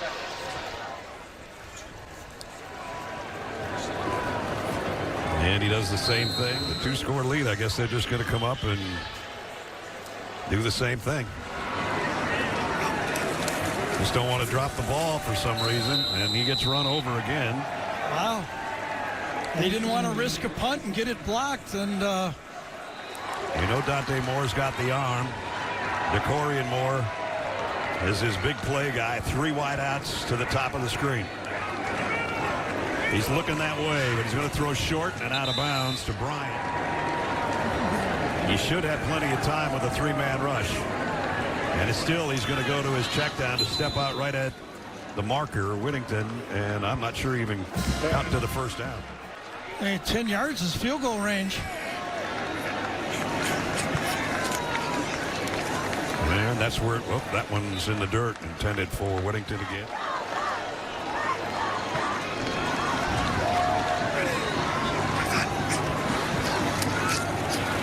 There's the completion.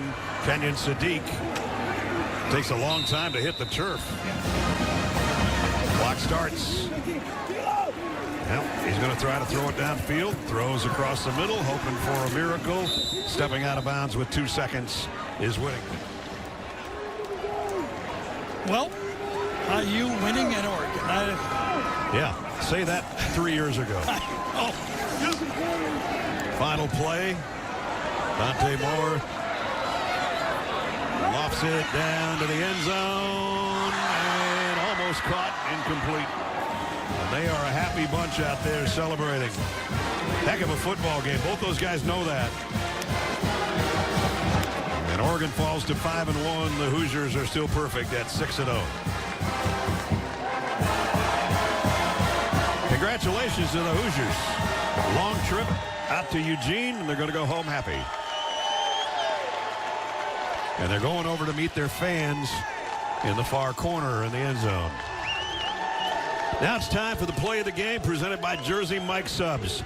Don Fisher has done it better than anybody for 53 years as the voice of the Hoosiers. Here he is. Fernando takes the snap. They pressure him to throw to the end zone. Touchdown! Wow, what a play. Sarratt who made the catch. But I'm telling you what now. That was some throw by Fernando Mendoza.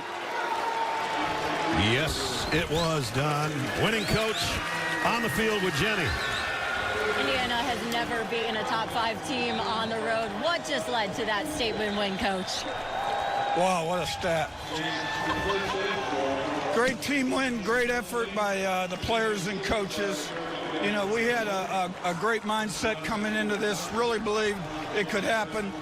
I'd won a couple great road wins the last 3 places I was, and I just kind of felt this coming in.